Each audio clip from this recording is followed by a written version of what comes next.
మీ ఎలాంటి వ్యాపార ప్రకటనలకైనా వెంటనే మా ఛానల్ సంప్రదించండి.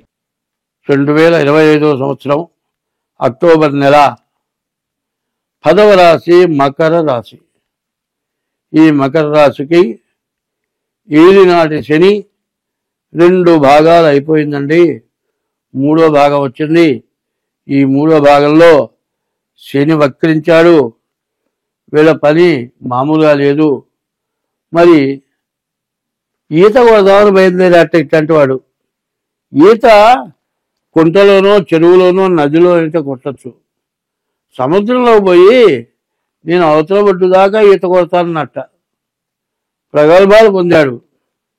నది సముద్రం కాదు, కొంత దూరం వెళ్ళేప్పటికే పోలేకపోయినాడు. నది సముద్రం, సంసారం మహాసముద్రం అన్నారు. మరి ఈ సంసారం అనే మహాసముద్రం, సముద్రంలో ఈత కొట్టి బయటికి రావటం ఎంత కష్టమో, మానవ జన్మ ఎత్తి వివాహం చేసుకొని భార్య పిల్లలతో ఉండి తల్లిదండ్రుల్ని, భార్యని, కన్న పిల్లల్ని వీళ్ళందరికీ కూడా ఏమి కావాలో అన్నీ కూడా ఇవ్వగలిగి నీవు సంతోషంగా కుటుంబంలో, మా కుటుంబానికి ఎటువంటి లోటు లేదు, నేను పుట్టినరోజు లగాయతూ చచ్చిపోయే రోజు వరకు నేను ఏమీ కష్టపడలేదు, సుఖంగా ఉన్నాను అనేవాడు ఎవడన్నా ఉన్నాడా? ఈ మకర రాశే కాదు, ఏ రాశి అయినా కానీ అట్లా ఎవరు లేరు. కానీ ఇవాళ ఒక మినిస్టర్ కావచ్చు, ఒక రాష్ట్రపతి కావచ్చు, ప్రధానమంత్రి కావచ్చు, వాళ్ళ పదవి కొంతకాలమే. అదే ఉద్యోగస్తుడు ఉన్నాడు. ఉద్యోగస్తు కాలం ఓ 20 సంవత్సరాలు, 25 సంవత్సరాలు. రాష్ట్రపతి కానీ, ప్రధానమంత్రి కానీ, ఎమ్మెల్యే కానీ, ఎంపీ కానీ కొంతకాలమే.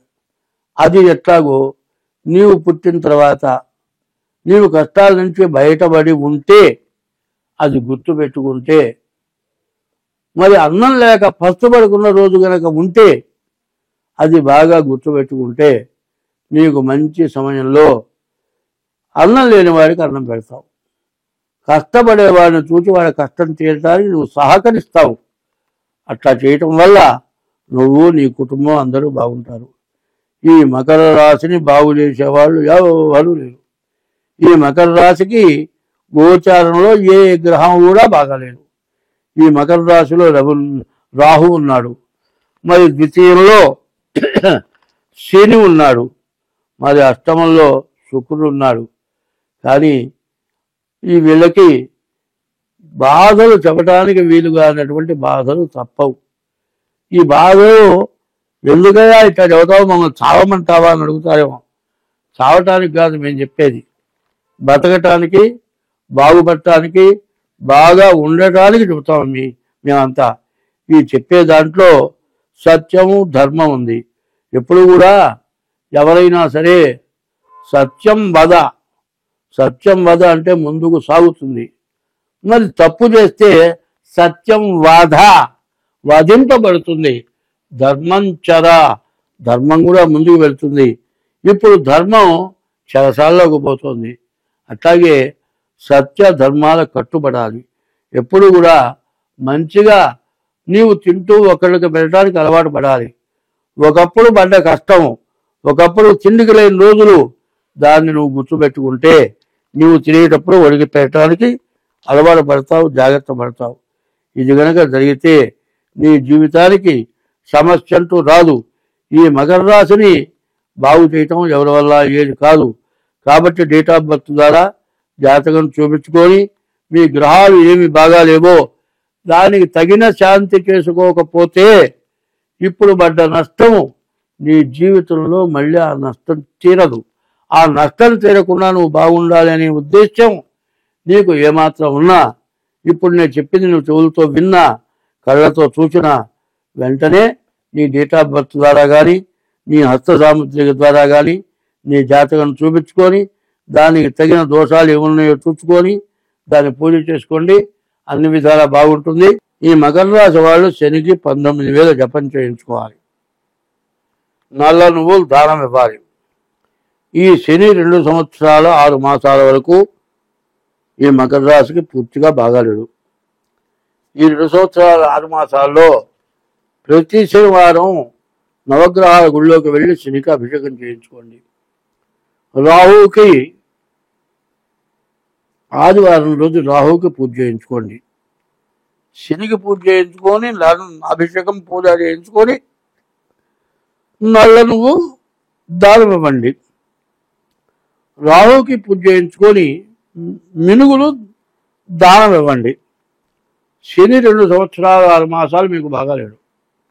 అట్లాగే రాహువు సంవత్సరం 6 నెలలు పూర్తిగా బాగాలేడు. కాబట్టి ఎక్కువ కాలం మీకు చెడు కనపడుతుంది. ఈ చెడు నుంచి బయటపడాలి అంటే ముందుగా మీ ఇష్టదైవాన్ని పూజించడం. ఇష్టదైవాన్ని పూజించే దానికంటే మరి మీ తల్లిదండ్రులకు అన్నం పెట్టడం.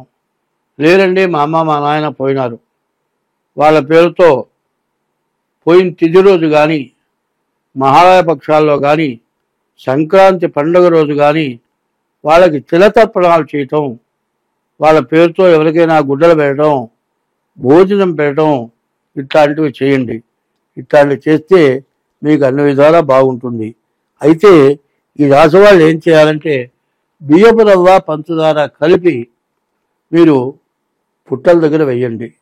ఇది చాలా అవసరం.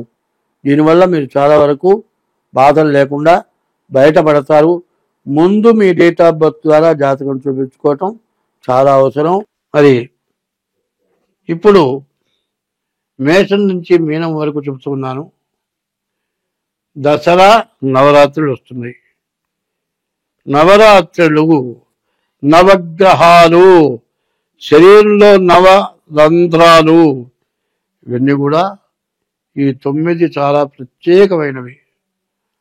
అమ్మలగన్నయమ్మ మూలమ్మల మూలపుటమ్మ చాలా పెద్దమ్మ అని అమ్మవారిని మించిన తల్లి ఇంకొకరు లేరు. కాబట్టి అమ్మవారి పూజ చేయించుకోండి.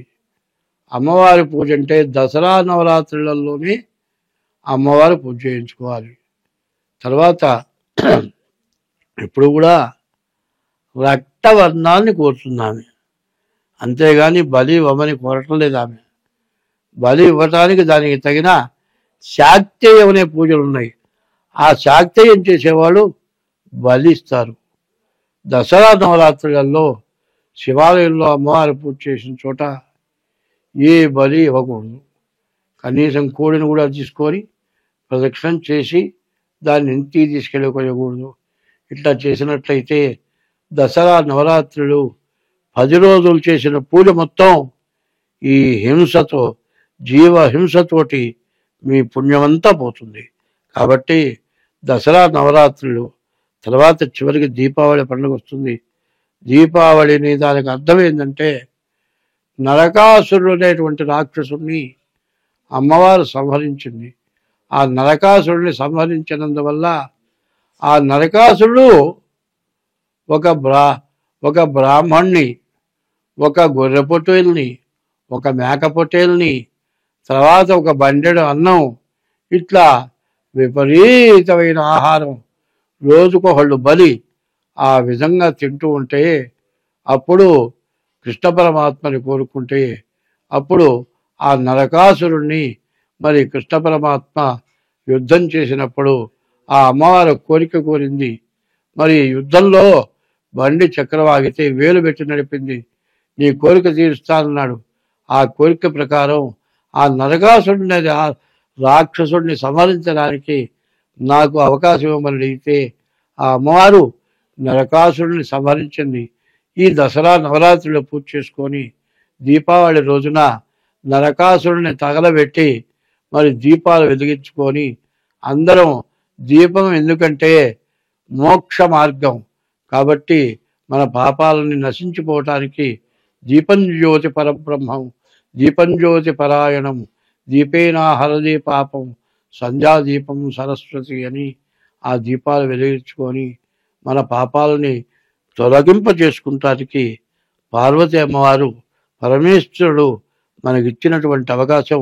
అటువంటి అవకాశాన్ని అందరూ కూడా సద్వినియోగం చేసుకొని అమ్మవారిని పూజించి దీపావళికి నరకాసురుడిని పూజించి నరకాసుర సంహారం, నరకాసుడు బొమ్మ తగలబెట్టి మరి తర్వాత దీపావళి మందులు కాల్చడం దీపావళి కాదు, విపరీతమైన మందులు కాల్చుకొని చేతులు తగలబెట్టుకొని ఈ మందులు కాల్చే షాపు మీద ఏ అవాయో పడి మందులు తగలబడిపోయి జనం చచ్చిపోయి ప్రమాదాలు జరుగుతున్నాయి.